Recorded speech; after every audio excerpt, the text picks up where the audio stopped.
But what's even more dangerous than this threat of being canceled is the federal government wielding its power and might to punish those who dare to question or disagree with them and their policies.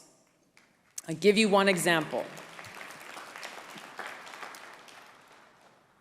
If you go on dhs.gov, you'll find Biden's Department of Homeland Security summarizes the 3 factors that led them to declare that we are in a heightened state of a domestic terrorism threat.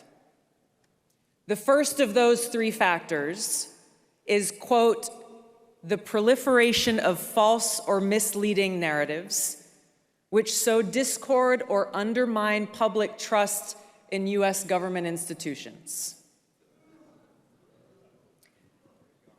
I want to read that again because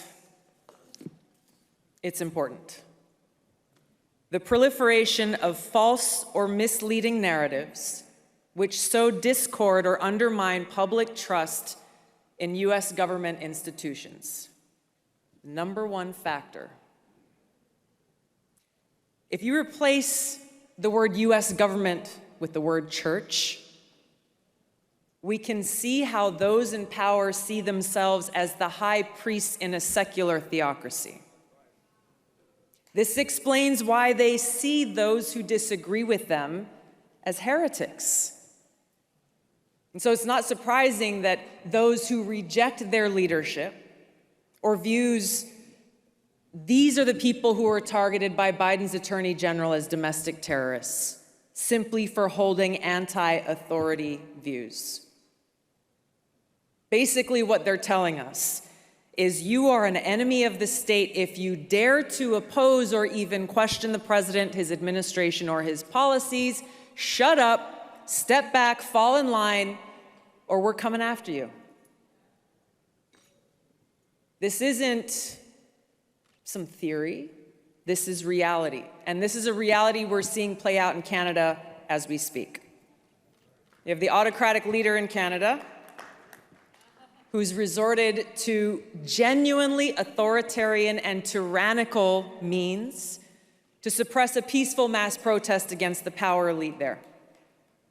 Everything that we see happening up north, everything from the execution of emergency powers to the freezing of bank accounts, the seizure of children from parents, the destruction of livelihoods and small businesses, all of these things could happen here. So the question I ask myself in confronting all this is, what are they so afraid of? Who are they afraid of? You know the answer, it's simple. They're afraid of us. They're afraid of a free people. They're afraid of a free society.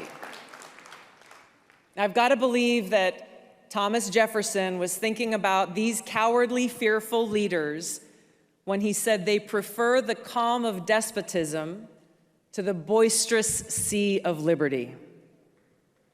They're afraid of the freedom that empowers each and every one of us to seek the truth, to speak freely, to question their decisions and their authority. They're afraid of losing power, knowing full well the intent of our founders when they wrote in the Declaration of Independence that governments are instituted among men, deriving their just powers from the consent of the governed, and that whenever any form of government becomes destructive of these ends, it's the right of the people to alter or abolish it and institute a new government. A government of the people, by the people, and for the people.